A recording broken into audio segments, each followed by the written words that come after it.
Hello, buddy. Welcome back to the Tin Man's Court channel. I'm your host, Jeffrey Tin Man Taylor, and today I'll be back to my third and final scary storyteller channel for you all. And this one is Night Time Spooks, and the video that I'll be watching is 3 true Uber ride horror stories. So without further ado, I'm going to turn these lights off, move the camera up here for you guys, and let's get this reaction on the road and in the bag, shall we? Okay, here we go. For some background on this story, I'm a 25-year-old female. Okay. About 2 months ago, I went to visit one of my old friends from high school that I hadn't seen in quite a long time. I was in town for about a week and staying in a hotel that was about 10 minutes away. At about midnight, I called an Uber to go back to my hotel. I went outside and waited by the side of the road. It was a fairly populated area, and my friend came outside to talk to me as I waited. We chatted a little bit longer until she said that my Uber ride was there and pointed at a car pulling up. You better make sure it's the right Uber, because I heard other Uber horror stories, and sometimes people might mistake somebody else's car for their Uber driver until they get a text saying, "I'm here, where you guys at?" So you never know if this guy might be a kidnapper, or if he is an Uber driver, he might not be so friendly. Let's just put it that way. But let's continue on with the story, see what happens, shall we? A car was on the side of the road parked in front of us, so I hugged my friend goodbye and got into the back seat. The driver was a man about 30 years old. He said hi to me in a very friendly voice and smiled. Then he said, "Where are you going again?" I got really confused. I told him my hotel, and then he started nodding his head and said that he got it. Then he saw my phone and got really excited about how I had the latest iPhone. He said he was planning on getting one himself. I had just gotten it about a month prior, and I really liked it. He asked if he could take a quick look at it. I handed it to him, and he examined it. Then he began driving with one hand and looking at it with the other. This was a little bit strange to me, but he seemed nice, so I didn't say anything.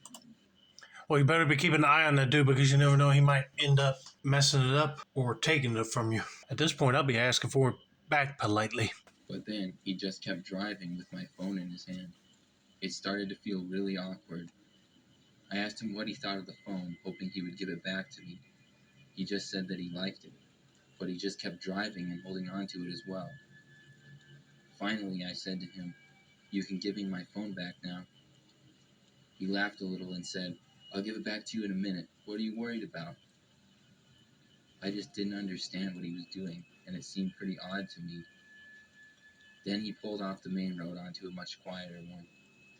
I didn't really know the city all that well because I wasn't from around there, but I just started getting a bad feeling. We drove in silence for about another minute. Then I leaned up and said to him that I needed my phone because I actually had to make a call. But this time, he didn't laugh or smile, and he didn't even answer me at all. He just kept driving and held the phone close to him. Then he pulled the car onto another road that was even quieter. He drove a little ways and then pulled the car over to the side of the road. The bad feeling that I had got even worse. I asked him why he was stopping. Again, he didn't answer me. With my phone still tightly in his hand, he turned around and looked at me. Then he locked the doors from the front and smiled at me in a terrible way. I saw him start to crawl into the back seat with me. All I could say was no. His smile got bigger as he approached. Then he reached out for me. I backed against the end of my seat and kicked at him to defend myself. I got a few good kicks on him before he started to grab the end of my legs. I was struggling as much as I could, but he was beginning to overpower me. I kept trying to fight as best as I could. Just then, my phone started to ring, which was still in his hand. It startled him momentarily. In that split second, I kicked my legs back towards me and then forward as hard as I could. I was able to kick him in the head. It wasn't the hardest kick, but it was enough to knock him to the other side of the seat. I mean, hey, as long as it was able to knock him down, that's good. Grab your phone and get out of that guy's car. I knew this was too good to be true. Turned out to be some sort of creepy sexual stalker type person. When he did, I reached for the door to unlock it and then opened the door. I got out and ran off down the street. I heard the car door open, so I ran into the grass on the side of the road instead. There were a few trees and a little hill. I ran up that hill and then kept running. Eventually, I made it to a busier street that had a gas station on it. I looked behind me and the man was not chasing me, so I ran inside the gas station and asked them to call the police. I waited there until they came. When the police arrived, we went back to the scene to find my iPhone smashed on the side of the road. It looked like it had been ran over by a car and the screen was destroyed. It turns out the man wasn't even my Uber driver. He had just seen me on the side of the road and pretended to be my driver. When my friend realized I had gotten in the wrong car, she tried texting me, and when I didn't reply, she called me. Her call may have saved me that night. Should have known. You guys should have waited until the actual Uber driver showed up and not just pick this guy's car at random. Because if you don't see any sticker on the car saying Uber or the guy rolling down asking if that was the right girl, then you should not even make your move towards the other guy's car. Man, you should have took your phone with you if you were able to kick that guy so hard and knock him down. But instead, he got angry with you and just smashed him. I mean, I not only have him charged with attempted sexual assault, but for damaging the iPhone if he was caught. But I'm just glad that she's okay and made it out of there all right and unharmed. But let's get to story number 2, shall we? About 3 or 4 years ago, I was working really hard to try to save money. I would work my job during the day and then drive Uber at night. Between the two, I would work sometimes up to 17 hours in a day, but I was saving my money really well. One night, when I was about to go home, I decided to give one last ride. I picked up an older man. From the minute he got into my car, he just seemed odd. I'm not exactly sure why, but he just seemed a little strange. He was wearing a weird, almost old-fashioned looking outfit, and when I told him hello, it was a good 5 seconds before he responded and said hello back to me. The location he was going to was also very odd. It wasn't a building or a location, it just looked like the side of a road. I asked the man if that was correct. He looked at me with a strange look and then told me yes. I drove off and tried to make a little small talk with him, even though I was dead tired. I thought maybe it might help keep me awake. I asked the man if he was from around here. He just said, yes. I asked him how his day was, but he didn't answer me. I thought whatever and kept driving. I was just really happy that this was my last ride of the night.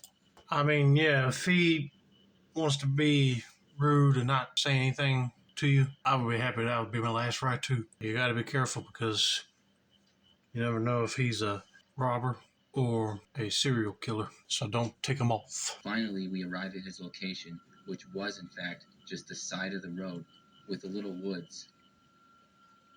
I stopped the car and asked him if this is where he was going. He didn't answer me and instead just got out. I tried to watch to see where he was going, but then I couldn't see him. It was pretty dark, but I was sure I would be able to see him walking. He just seemed to vanish into the woods. I was so confused. Then I looked over at my Uber app to complete the ride, but when I looked at my phone, the Uber app was closed. I opened it back up to see no history at all of the ride that I had just gave. I just drove home after that and went straight to bed. I'm not sure if I was so sleepy that I was imagining things or what, but I have no explanation of what happened to this day. Okay, thank God you didn't have to deal with giving a ride to a total stranger that is just so rude and might be a dangerous person. But that's kind of weird that once he walked out and just vanished from your sight, and when you looked on the Uber app, any history of that ride was just erased. So either that man might have been a genius in computer hacking and got rid of it, or he was a ghost and was able to wipe it out. Or he might have been hallucinating. You never know what the case might be, but that's still strange. This story happened roughly 1 year ago. I was at a friend's apartment for his birthday with a bunch of people. I would say there was a good 10 to 15 people there. When it started getting late, a handful of us started calling Ubers. I got one, and when it arrived, I got in. The driver said hi, and I said hi as well. I was pretty tired, so I was hoping he wouldn't talk much and I could just go home and sleep. He then turned to me and said that I was lucky because I was his last ride of the night and then he was going home. I smiled and said cool and then put in my headphones. The drive lasted roughly 15 minutes and finally we got back to my apartment building. It was an apartment building that had 3 levels, with the first one being on the ground and each one on the first level opened directly to outside. I lived on the first floor. I told him thanks and then I got out. I walked to my door and went inside. I remember when I went inside, I noticed he didn't drive away yet, but I didn't really think anything of it. That is, until after I changed and brushed my teeth and then went back into my living room to turn off the lights, I saw he was still sitting there. I thought maybe his car broke or something, but I couldn't figure it out. I thought that was pretty unlikely. I didn't really feel comfortable going to sleep with him still sitting there. I squinted my eyes to take a closer look. I couldn't tell if he was even still in the car. I decided to step outside to get a better look of his car. I opened my door and walked out to the little porch area. As soon as I took a couple of steps, I heard movement to my left. I looked and saw the man crouched down at the side of my apartment, getting up and running away. I yelled at him that I was calling the police and then ran back into my place and did so. A couple seconds later, I looked and saw his car speeding away. The police arrived a few minutes later, but he was long gone. That was my craziest experience with Uber. I tell you what, that is a crazy experience to have, especially with an Uber driver. You think, okay, they're ordinary people, they drop you off to your location, that'll be it. But nope, sometimes you might end up hitching a ride with one that might want to end up stalking you at your apartment or house and probably break in to it later to steal something. You never know. But man, I hope that he was able to give the cops information about that dude, the car he was driving, get him off the streets because he should not be even driving for Uber if he's going to be sneaking around his client's property. I'm just glad that guy is okay and didn't get physically hurt. I hope you all enjoyed this video. Don't forget to like, subscribe, turn on post notifications for more Time Spooks content like this. This has been another successful installment of the Tin Man Score channel. I'm your host, Jeffrey Tin Man Taylor. I said that's a wrap, and have a nice day, all.